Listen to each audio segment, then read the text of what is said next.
Hello, ఈరోజు వీడియోలో నా ఈవినింగ్ రొటీన్ చూపిస్తాను. దాంతోపాటు ఒక మంచి కిచెన్ హ్యాక్ కూడా షేర్ చేస్తాను. ఈవినింగ్ రొటీన్ అంటేనే అందరి ఇండ్లల్లో మోస్ట్లీ టీతోనే స్టార్ట్ అవుతుంది. సో నేను కూడా ఈవినింగ్ అనగానే ఫస్ట్ టీ పెట్టుకొని తాగాలి. ముందైతే 2 టైమ్స్ తాగేదాన్ని, కానీ ఈ మధ్య టీ కన్సంప్షన్ కొంచెం తగ్గించాలని చెప్పి ఒకసారి తీసుకున్నాను. అది కూడా చాలా తక్కువ తీసుకుంటున్నాను. అండ్ కిచెన్ హ్యాక్ అని చెప్పాను కదా, మనం స్టీల్ యుటెన్సిల్స్ కొన్నప్పుడు వాటిపైన స్టిక్కర్స్ ఉంటాయి కదా, అవి ఈజీగా ఎలా తీసుకోవాలో అది చూపిస్తున్నాను. జస్ట్ మనము ఆ కడాయిని కానీ ఏదైనా సరే హీట్ చేసుకొని దానిపైన ఉన్న స్టిక్కర్ తీసేయాలి. హీట్ చేస్తే ఈజీగా వచ్చేస్తుంది. అది కూడా వేడిగా ఉన్నప్పుడే తీయాలి, మళ్ళీ చల్లారిన తర్వాత రాదు. సో వేడి చేసిన తర్వాత మనం జాగ్రత్తగా పట్టుకొని ఆ స్టిక్కర్ పైకి తీస్తే ఈజీగా వచ్చేస్తుంది అనమాట.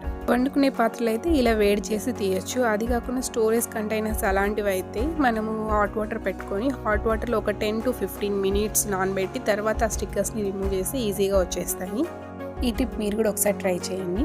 అండ్ నేను టీలో ఎక్కువ ఇలాచీ యాడ్ చేసుకుంటాను. అంటే చిన్న గ్లాస్ పెట్టుకోవాలన్నా ఒక 2 ఇలాచీలు అయితే కంపల్సరీగా వేస్తాను.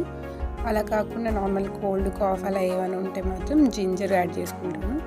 ఇఫ్ ఇన్ కేస్ మనకి రోజ్ పెటల్స్ ఫ్రెష్గా దొరికితే అవి కూడా యాడ్ చేస్తాను కొన్నిసార్లు. అలా నాకు నచ్చినట్టు ఒక్కొక్కసారి ఒక్కొక్కలా చేసుకుని తాగుతాను. ఎప్పుడూ ఒకేలాగా పెట్టుకుని తాగను. అండ్ ఈవినింగే వంట చేసేస్తాను నైట్కి. అండ్ నైట్ అంటే మేము 6:30, 7 ఆ లోపలే ఫుడ్ తినేస్తాము. అందుకనే లేట్గా తినలేము. ఎప్పుడో రేర్ కేసెస్ ఏదైనా వర్క్ వల్ల బిజీగా ఉండి లేట్ అయితే తప్ప రిమైనింగ్ టైంలో అయితే 6:30, 7 అది మా డిన్నర్ టైము. ఈవినింగ్ అంటే మోస్ట్లీ మేము సింపుల్గానే చేసుకుంటాము. అంటే తొందరగా అయిపోవాలి, ప్లస్ పిల్లలకి నచ్చేలాగా ఉండాలి, అవి రెండే చూసుకుంటాను. ఈరోజు డిన్నర్లోకి అయితే సింపుల్గా రసము, బ్రోకలీ ఫ్రై చేస్తున్నాను. రసం ఉంటే చాలు, పిల్లలకి ఇంకేం అవసరం లేదు. రసం అన్నం బాగా కలిపేసి చాలా బాగా తింటారు. వీక్లో ఒక 4 times అయినా రసం చేస్తాను. అది కూడా డిఫరెంట్గా చేసుకుంటాము. ఎప్పుడు ఒకేలా చేస్తే మళ్ళీ బోర్ కొట్టేస్తుంది కదా ఇంట్లో వాళ్ళకి, అందుకని ఒక్కొక్కసారి ఒక్కొక్కలా చేసుకుంటాము. అండ్ బ్రోకలీ ఫ్రై కూడా నేను చాలా సింపుల్గా చేస్తాను. జస్ట్ మనము బ్రోకలీ హాట్ వాటర్లో కడుక్కొని దాంట్లో ఉప్పు ఇంకా పెప్పర్ పౌడర్ కొద్దిగా పసుపు వేసి ఫ్రై చేసుకుంటాను అంతే.